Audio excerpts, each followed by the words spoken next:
VCL के platform पे खड़ा हूँ और आदरणीय उमाशंकर जी के प्रयासों का एक प्रतिफल है। और मैं सोचता हूँ कि जितने नाम हमारे बड़े भाई ब्रजेश पाठक जी ने लिया है उन सब नामों को लिया हुआ मान लिया जाए, इसलिए नामों को दोहराने की कोई आवश्यकता नहीं है।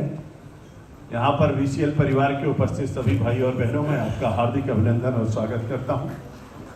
सावन का महीना है और जो इसके कर्ता धर्ता है उनका नाम है उमा और शंकर।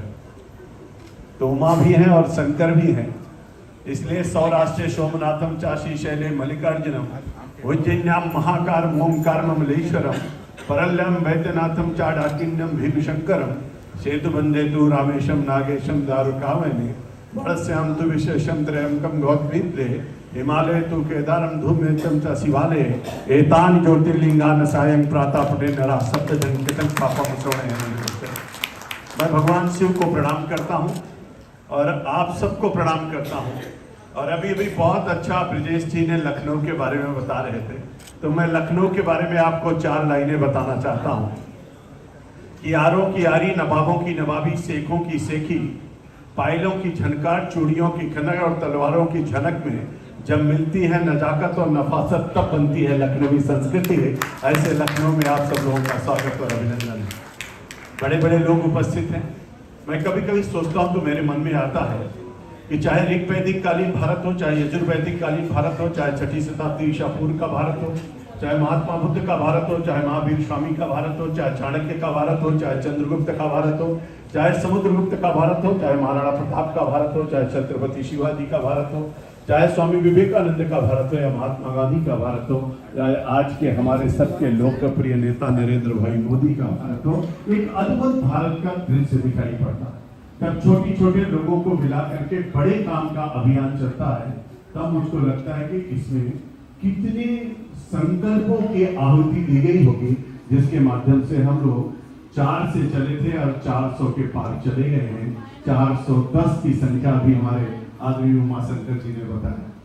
पिछले बार मैं इनके कार्यक्रम में था तो मुझको लग रहा था इतने अच्छे लोग आए थे। कोरोना के पीरियड में तारीख भी कितनी अच्छी इन्होंने चुनी। 9 तारीख को ही 9 अगस्त 1925 को 1925 में काकोरी कांड हुआ था और आज काकोरी दिवस भी मनाया जा रहा है। रोशन सिंह, राम प्रसाद बिस्मिल जी, लाहड़ी जी, चंद्रशेखर आजाद, उनको सबके सिर चरणों में मैं श्रद्धांजलि अर्पित करता हूं और आप सबके माध्यम से उनको भी याद करता हूं कि भूमि की अर्चना में मगन हो गए, पूर्ण करके वचन निर्वचन हो गए, उन्हीं को समर्पित हम सबों का नमन, राशिहित यज्ञ में जो हवन हो गए, राशिहित यज्ञ में जो हवन हो गए। आज अगर हम यहाँ बैठ करके इतना अच्छा काम कर पा रहे हैं तो इसके पीछे उन्हीं सब लोगों का योगदान है, जिसके कारण से आज हम इस काम को कर पा रहे हैं। तो 9 अगस्त 1925 और 9 अगस्त 2024 और अगली बार जब हम लोग मिलेंगे तो पता चलेगा कि 100 साल हमारे काकोरी कांड के हो गए और देखते देखते हम कहां से कहां चले गए। मेरे मन में आता है उमाशंकर जी मेरे मन में एक भाव आता है। आर्थिक दृष्टि से हम सब लोग एक बात को मानते हैं कि हम 4 पुरुषार्थों की चर्चा करते हैं, धर्म, अर्थ, काम और मोक्ष। लेकिन जब हम चलते चलते देखते हैं तो सतयुग 17,28,000 वर्षों का बीत गया, त्रेता 12,96,000 वर्षों का बीत गया और हमारे सबके मन में आता है कि द्वापर भी 8,64,000 वर्षों का बीत गया। कलयुग के 5,126 वर्ष बीत चुके हैं और देखते देखते स्थितियां 6 मनवंतर बीत चुका और 7वां मनवंतर चल रहा है। 7वें मनवंतर की 28वीं चतुर्युगी चल रही है। 28वीं चतुर्युगी का कलयुग चल रहा है। कलयुग का प्रथम सोपान चल रहा है और देखते देखते मेरा भारत तब भी था, मेरा भारत आज भी है और मेरा भारत आगे भी रहेगा। जब इस बात की चर्चा मैं करता हूं तब मेरे मन में आता है कि हमारी आर्थिक स्थिति ऋग्वैदिक कालीन में कैसी थी, उत्तर वैदिक कालीन में कैसे थे हम, और जब सम्राट अशोक थे तब हम कैसे थे, और जब महात्मा बुद्ध और महावीर स्वामी थे, 16 महाजनपद और 10 गणराज्य थे, तब भारत की आर्थिक स्थिति क्या थी। और देखते देखते आजाद जब भारत हुआ 15 अगस्त 1947 को, उस समय हम कहाँ खड़े थे, डॉलर के मुकाबले रुपए की क्या स्थिति थी, और उसमें पॉपुलेशन वाइज 51 और 52 में पहली जब जनगणना हुई तो हम लोग 36 करोड़ पे स्टैंड कर रहे थे। 47 में जब आज़ादी मिली थी तो हम 33 करोड़ पर थे, और जब 52 में गणना हुई तो हम 36 करोड़ पर थे। और जब हम 36 करोड़ पर थे तब हमारी आर्थिक स्थिति और पर कैपिटा इनकम क्या थी, और आज हमारी पर कैपिटा इनकम क्या है। तो उसमें बड़ा योगदान अगर देखेंगे तो भारत के जो लघु उद्योग थे, जो घर के उद्योग थे, जो छोटे छोटे काम थे, इन्हीं के माध्यम से आर्थिक दृष्टि से दुनिया का नेतृत्व भारत करता था। और इसीलिए हम कहते थे भारत सोने का चिड़िया, भारत को सोने का चिड़िया कहते थे। और मित्रों, चाहे हमारे यहाँ का मलमल हो, चाहे हमारे यहाँ का इस्पात हो, चाहे हमारे यहाँ का मसाला हो, खैबर और बोलन के दर्रे से दुनिया में हम मार्केटिंग करते थे। विश्व हमारे लिए बाजार था, हम सब चीज़ें यहाँ से भेजते थे। और उसका बड़ा कारण था कि छोटे प्रयासों से बड़ा प्रयास कैसा प्राप्त होता। मैं आज आपको 2-3 आंकड़े प्रस्तुत करना चाहूँगा और उमाशंकर जी से भी मैं कहूँगा, आर्थिक दृष्टि से उत्तर प्रदेश 2012 में पर कैपिटा इनकम के दृष्टि से हम 35,000 पे खड़े थे। आज यही उत्तर प्रदेश आर्थिक दृष्टि से 2023 और 24 में 78,000 करोड़ पर कैपिटा इनकम के दृष्टि से पहुंचा है। अब इनकी अगर आप डॉलर में आकलन करते हैं तो लगभग 1003 US डॉलर के रूप में हम लोग इसको देखते हैं। लेकिन अब अगर आप इसकी चर्चा हम लोग करते हैं कि आर्थिक दृष्टि से $1 ट्रिलियन उत्तर प्रदेश को बनाने की बात कही गई है, तो उमाशंकर जी का और इस टीम का इतना बड़ा योगदान इसमें होने वाला है कि जब $1 ट्रिलियन उत्तर प्रदेश होगा, अब $5 ट्रिलियन भारत होगा, और दुनिया में जब इकोनॉमिक की दृष्टि से आर्थिक चर्चा होगी, तो आज हम कहते हैं कि हम 5वीं अर्थव्यवस्था विश्व की बन गए हैं। लोग कह रहे हैं और बड़े बड़े अर्थशास्त्री भी बता रहे हैं कि 2030 तक हम लोग तीसरे स्थान पर पहुंचेंगे, और जब 2047 आएगा तो भारत नंबर 1 के स्थान पर पहुंचेगा।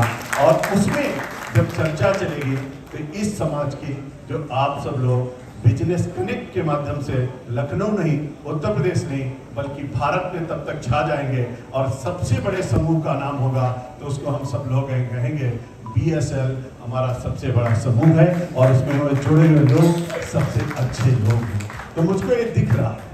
और आर्थिक प्रगति के माध्यम से, और दुनिया में किसी भी देश में जब गुलामी हुई तो पहले आर्थिक गुलामी आती है, फिर राजनीतिक गुलामी आती है। और आर्थिक दृष्टि से भारत अगर समृद्धशाली हो रहा है और उसमें बड़ा योगदान उमाशंकर जी का बन रहा है, तो मैं कहूँगा कि कृषि विकास दर भी बढ़ रही है, औद्योगिक विकास दर भी बढ़ रहा है, शहरीकरण का माप भी बढ़ रहा है, वनीकरण भी हो रहा है, धन संपदा की दृष्टि से भी भारत समृद्धशाली हो रहा है। और उसमें 1 डिस्ट्रिक्ट 1 प्रोडक्ट, छोटे छोटे कार्यों के माध्यम से आज हमारे उत्तर प्रदेश की इकोनॉमी जो है वो भारत में दूसरे स्थान पर पहुंच गई है। महाराष्ट्र नंबर 1 पर है और उत्तर प्रदेश नंबर 2 पर है। आने वाले समय में मेरा उत्तर प्रदेश नंबर 1 होगा और मेरा भारत दुनिया में नंबर 1 होगा, और उसमें उमाशंकर जैसे लोगों का बड़ा योगदान होगा।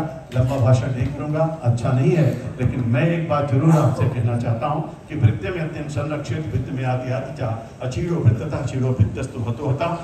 अपने चरित्र की रक्षा यत्न पूर्वक करनी चाहिए। धन तो आता है और चला जाता है, धन ही से हीन होने पर मनुष्य हीन नहीं होता, किंतु चरित्र से हीन होने पर मनुष्य मरे हुए के समान होता है। इसलिए पैसा तो कमाएंगे, लेकिन चरित्र के साथ, कर्तव्यों के साथ, निष्ठा के साथ, ईमानदारी के साथ, जिम्मेदारी के साथ, पवित्रता के साथ, शुचिता के साथ, कर्तव्य परायणता के साथ, समर्पण के साथ, उस भाव के साथ आगे बढ़ेंगे कि वहंति नद्यः स्वयमेव नाभ्या स्वयं न खादन्ति फलानि वृक्षा धारा धरो वर्षति नात्म हेतो परोपकाराय सताम विभूत्या वृक्ष कबहुनि फल भके नदी न संचय नीर परमारथ के कारण साधुन धरा शरीर। इसलिए आपको शुभकामना है, आपको बहुत बधाई है। और बड़ी बात है कि आपने अटल जी से इसको जोड़ा है। अटल जी कहते थे, हार नहीं मानूंगा, रार नहीं ठानूंगा, काल के कपाल पे लिखता मिटाता हूँ, गीत नया गाता हूँ, गीत नया गाता हूँ, गीत नया गाएंगे।